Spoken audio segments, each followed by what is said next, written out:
Hi everyone, welcome back life of cricket. ఈరోజు మనం మాట్లాడుకోబోయేది ఒక గొప్ప వ్యక్తి గురించి. మన టీమిండియాలో ఎవరు చేయలేనన్ని రికార్డ్స్ క్రియేట్ చేశాడు.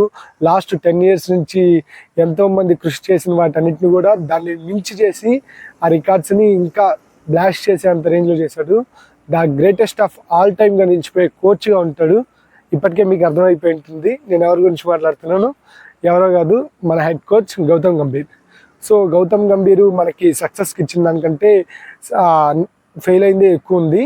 సో మనం సక్సెస్ గురించి మాట్లాడుకోవాల్సిన అవసరం లేదు, ఎందుకంటే సక్సెస్ అయినప్పుడు ఎవరైనా క్లాప్స్ కొడతారు, ఫెయిల్ అయినప్పుడు ఎవరైనా నిందిస్తారు. సో మనం ఇప్పుడు ఫస్ట్ ఆయన ఫెయిల్ అయిన వాటి గురించి మాట్లాడుకుందాము. So first Gautam Gambhir head కోచ్గా ఎలా వచ్చాడు దాని గురించి స్టార్ట్ చేస్తే, అసలు యాక్చువల్గా గౌతమ్ గంభీర్ మన హెడ్ కోచ్ కంటెండర్ లిస్ట్లో కూడా లేదు. అలాంటిది ఆల్ ఆఫ్ ఎ సడన్ మనకి హెడ్ కోచ్గా రావడం ఎలా జరిగింది? 2024 T20 వరల్డ్ కప్ వరకు ద్రావిడ్ హెడ్ కోచ్గా ఉన్నా కూడా అప్పుడు టర్మ్ అనేది కంప్లీట్ అయిపోయింది. 2024లో ఐపీఎల్లో కేకేఆర్ గెలిచిన తర్వాత మనకి ఎక్కువ వినిపించిన పేరు గౌతమ్ గంభీర్. శ్రేయస్ అయ్యర్ కాదు, ఆర్ఎల్స్ సునీల్ నారాయణ ఇలాంటి వాళ్ళ పేర్ల కంటే కూడా మనకి బాగా వినిపించింది గౌతమ్ గంభీర్ పేరు. ఎందుకంటే అతను చేసిన ఇంపాక్ట్ అలాంటిది.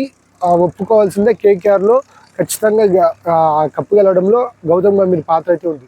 బట్ ఆయన ఈ విధంగా హెడ్ కోచ్కి టీమిండియాకి సెట్ అవుతారా లేదా అనేది మన వాళ్ళు చూసుకుని ఉండాల్సింది. ఈవెన్ ఆయన అసిస్టెంట్ కోచ్గా కూడా వర్క్ చేయలేదు టీమిండియాకి ఇంతకుముందు. సో సడన్గా మనం తీసుకొచ్చి హెడ్ కోచ్గా పెట్టారు.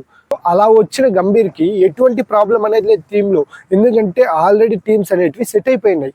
రోహిత్ అండ్ కోహ్లీ కలిసి ఆఫ్టర్ ధోని వెళ్ళిపోయిన తర్వాత వీళ్ళిద్దరు కూడా టీమ్స్ని బాగా సెట్ చేసి పెట్టారు. సో అలాంటి టీమ్స్ని గంభీర్ వచ్చి స్ప్లిట్ చేయడం వల్ల సేమ్ ఆయన కొని తెచ్చుకున్న ప్రాబ్లమ్స్ తప్పిస్తే టీంలో అయితే ఎటువంటి ప్రాబ్లం లేదు. ఈవెన్ టెస్ట్ అయినా, ఓడి అయినా, T20s అయినా లాస్ట్ 10 yearsలో మనదే డామినేషన్ అనేది ఉండేది.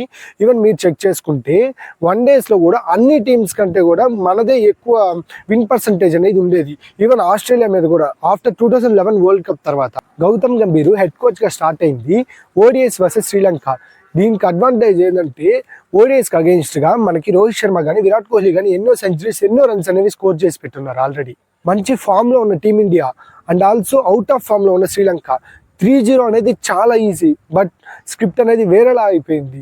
ఇండియా 30 wickets కోల్పోయింది 3 match ODI సిరీస్లో. ఇదే ఫస్ట్ టైం మనకి ఇండియాలో ఇలా జరగడము.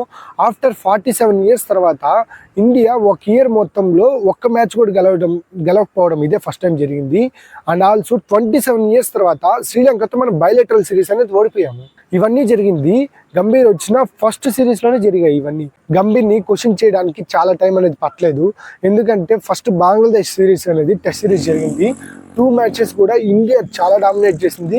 ఒక మ్యాచ్ని జస్ట్ 2 daysలో కంప్లీట్ చేసి ఆ రోజు గంభీర్ ఇచ్చిన స్టేట్మెంట్ వల్లే గంభీర్ అనేది ఇంత ట్రోల్ అవ్వడానికి కారణమైంది. 1 dayలో 400 అయినా స్కోర్ చేస్తారు, ఆర్ఎల్స్ 2 days వరకు బ్యాటింగ్ చేస్తారు డ్రా చేయడానికి. అలాంటి టీం అనేది బిల్డ్ చేస్తామని చెప్పాడు గంభీర్. అప్పుడే వచ్చింది న్యూజిలాండ్తో టెస్ట్ సిరీస్ అనేది. ఫర్ ద ఫస్ట్ టైం హోమ్లో మన వాళ్ళు 50 runs కంటే తక్కువ స్కోర్ చేయడము. అండ్ 19 years తర్వాత మన వాళ్ళు చిన్నస్వామిలో మ్యాచ్ అనేది ఓడిపోయాము. అండ్ ఆల్సో 36 years తర్వాత టెస్ట్ అనేది న్యూజిలాండ్తో హోమ్లో ఓడిపోవడం కూడా జరిగింది. 12 years తర్వాత మన వాళ్ళు బ్యాక్ టు బ్యాక్ హోమ్ టెస్ట్లు కూడా ఓడిపోయాము. అండ్ ఆల్సో టెస్ట్ మ్యాచ్ అనేది వాంఖేడేలో కూడా 12 years తర్వాత ఓడిపోవడం అనేది జరిగింది.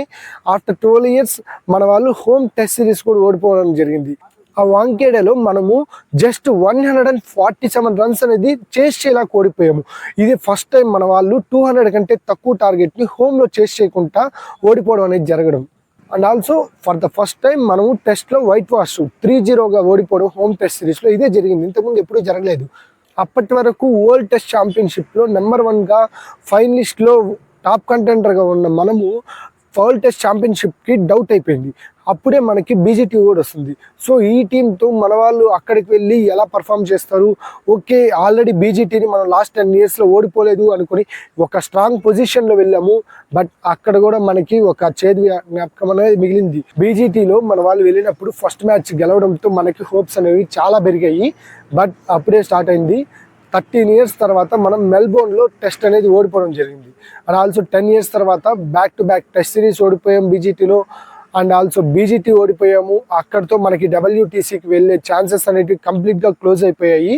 అండ్ 12 years తర్వాత ఇండియా 3 matches అనేది ఆస్ట్రేలియాకి అగెన్స్ట్గా బీజీటీలో ఓడిపోవడం జరిగింది. అండ్ ఆల్సో ఇది WTC అనేది స్టార్ట్ అయ్యాక మనం ఫస్ట్ టైం ఫైనల్కి వెళ్ళకపోవడం కూడా అండ్ WTC ఫైనల్ లేకపోవడంతో మనకు ఒక IPL నుంచి ఇంగ్లాండ్ సిరీస్కి 1 month గ్యాప్ అనేది వచ్చింది. ఇక్కడే మనకు ఒక బిగ్గెస్ట్ డ్రాబ్యాక్ అనేది జరిగింది. Virat Kohli and Rohit Sharma and also Ashwin ఇక్కడ మనకి టాప్ 3 ప్లేయర్స్ అనే వాళ్ళు రిటైర్మెంట్ అనేది ఇవ్వడంతో ఇంగ్లాండ్కి అవే టెస్ట్ సిరీస్కి వెళ్ళడానికి మనకి చాలా టఫ్ అయిపోయింది టీం అంతా. అప్పుడే మనకి శుభ్మాన్ గిల్ కెప్టెన్గా వచ్చి ఒక హ్యూజ్ రెస్పాన్సిబిలిటీ అనేది టేక్ ఓవర్ చేశాడు. అండ్ ఆల్సో గంభీర్కి కూడా ఇది ఒక బిగ్గెస్ట్ ఛాలెంజ్ అని చెప్పాలి. బిగ్గెస్ట్ ఛాలెంజ్ అది కొని తెచ్చుకున్నట్టే అయింది. అట్లీస్ట్ విరాట్ కోహ్లీ అన్న ఉన్న ఒక ఎక్స్పీరియన్స్ అనేది షేర్ చేసి ఉంటాడు. ఇంగ్లాండ్ సిరీస్ అనేది మొదలైంది. ఫస్ట్ టైం కెప్టెన్సీ చేస్తున్న శుభ్మాన్ గిల్కి ఇంగ్లాండ్లో 35 కంటే తక్కువ యావరేజ్ ఉంది. బట్ తనకున్న డ్రాబ్యాక్స్ అన్ని ఓవర్కమ్ చేసుకుంటూ ఒక ఎక్సలెంట్ పర్ఫార్మెన్స్ అనేది ఇచ్చాడు. మన వాళ్ళు 5 centuries అనేది స్కోర్ చేశారు ఫస్ట్ మ్యాచ్లో. 350+ రన్స్ అనేది 4th innings చేజ్ చేయాల్సింది England. But what happen, India అనేది ఓడిపోవడం జరిగింది. ఫర్ ద ఫస్ట్ టైం ఇలా జరగడం, 500 చేసి కూడా మ్యాచ్ ఓడిపోవడం అనేది. అండ్ 92 yearsలో ఇలా సెకండ్ టైం మాత్రమే జరగడం. ఇండియా 350+ రన్స్ 4th innings ఇచ్చాక కూడా మ్యాచ్ అనేది ఓడిపోవడం. ఓన్లీ సెకండ్ టైం ఇండియా 200 కంటే తక్కువ టార్గెట్ని ఇంగ్లాండ్కి అగైనెస్ట్గా చేస్ చేయలేకపోవడం. 190 runsని ఇండియా చేస్ చేయలేకపోయింది లార్డ్స్లో మ్యాచ్ జరుగుతున్నప్పుడు. అండ్ ఆల్సో మాంచెస్టర్లో 600+ రన్స్ అనేది స్కోర్ చేయించాము. 11 years తర్వాత ఇదే ఫస్ట్ టైం మనం ఇలా చేయించడం. ఎలాగో ఒకలాగా ఇండియా ఇంగ్లాండ్తో టెస్ట్ సిరీస్ అనేది 2-2 డ్రా చేసుకొచ్చింది.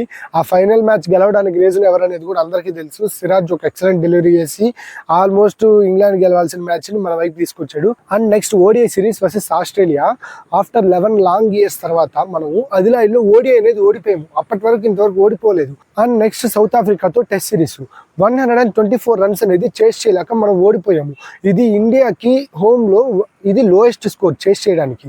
అండ్ ఆల్సో 15 years తర్వాత మనము సౌత్ ఆఫ్రికాతో టెస్ట్ మ్యాచ్ అనేది ఓడిపోయాము. టెస్ట్ సిరీస్ కూడా ఓడిపోయాము. ఇక్కడ కూడా మనము 2-0 వైట్ వాష్ అనేది జరిగిపోయింది. ఇదంతా గంభీర్ వచ్చిన 1 yearలో ఇన్ని జరిగాయి. అండ్ ఆల్సో మనకి పాజిటివ్స్ కూడా జరిగాయి. బట్ ఎప్పటికైనా సరే పాజిటివ్స్ని ప్రైజ్ చేస్తున్నాం ఇండియన్స్, అలాగే నెగిటివ్స్ని కూడా క్వశ్చన్స్ అనేది రేస్ చేస్తున్నాము. కానీ మనం ఒప్పుకోవాల్సిన విషయం ఏంటంటే, మనం చాలా మందికి ఛాన్సెస్ రావట్లేదు అనుకున్న వాళ్ళందరికీ గంభీర్ ఉన్నప్పుడు మాత్రమే ఛాన్సెస్ అనేవి వచ్చాయి. చాలా మంది దాన్ని యూజ్ చేసుకోవట్లేదు. సో ఇది ఖచ్చితంగా ఒప్పుకోవాల్సిందే. మనం సాయి సుదర్శన్ని మనము ఛాన్స్ అనేది వచ్చింది. NKRకి ఆయన ఉన్నప్పుడే ఎవరు బిలీవ్ చేశారు అండి? ఆస్ట్రేలియా సిరీస్లో NKRకి ఛాన్స్ వస్తుందని వచ్చాడు, ప్రూవ్ చేసుకున్నాడు. సాయి సుదర్శన్ వచ్చాడు, ప్రూవ్ చేసుకోలేదు. వాషింగ్టన్ సుందర్ వచ్చాడు, వచ్చిన ప్రతిసారి ఏ ప్లేస్లో ఏ పొజిషన్లో పంపించినా బౌలింగ్ పంపించి వికెట్స్ తీస్తాడు, బ్యాట్తో సెంచరీ కొట్టాడు. సో ఇన్ని అడ్వాంటేజెస్ ఉన్నాయి. గంభీర్ వచ్చాకే మనకి సంజు శాంసన్ కూడా ఓపెనింగ్ వచ్చి 3 centuries కొట్టాడు. సో ఇలా పాజిటివ్స్ ఉన్నాయి, నెగిటివ్స్ ఉన్నాయి. ఇవన్నీ ఓడిపోవడానికి ఓన్లీ గౌతమ్ గంభీర్ ఒక్కటేనా కారణము? గౌతమ్ గంభీర్ని ఒక్కటేనా మనం క్వశ్చన్ చేయాల్సింది. ఈవెన్ ప్లేయర్స్కి వచ్చిన ఛాన్సెస్ని యూజ్ చేసుకోరు. మనం ఏమంటే వాళ్ళు రాలేదు, వీళ్ళు రాలేదు, స్క్వాడ్లో వాళ్ళు లేరు వీళ్ళు లేరు అంటాము. ఇచ్చినప్పుడు యూజ్ చేసుకోవాలి కదా. ఇప్పుడు మనకి ODI సిరీస్లో సౌత్ ఆఫ్రికాతో 3 matches వచ్చాయి.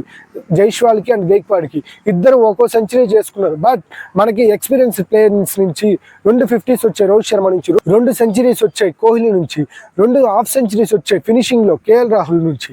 So and also Jaiswal, Gaikwad కూడా మనకి వాళ్ళ ఎక్స్పీరియన్స్ తగ్గట్టు పర్ఫార్మెన్స్ అనేది చేశారు. మనం ఒప్పుకోవాల్సింది ఏంటంటే, వాళ్ళు ఇక్కడ 3 centuries కొట్టున్నా కూడా వాళ్ళకి స్పాట్ అనేది లేదు. అక్కడ మనకి గిల్ అండ్ అయ్యర్ బ్యాక్ వచ్చారంటే ఆ స్పాట్స్లో వాళ్ళే ఉంటారు. ఆఫ్టర్ 2027 వరల్డ్ కప్ తర్వాత మాత్రమే వాళ్ళకి ఆ స్పాట్స్ అనేది సీల్ చేసుకోవడానికి ఛాన్సెస్ అనేది ఉంటాయి. ఇదంతా జస్ట్ బేస్మెంట్ కోసం మాత్రమే ఉన్నాయి. గంభీర్ తీసుకునే డెసిషన్స్లో నెగిటివ్స్ అనేవి ఉన్నాయి.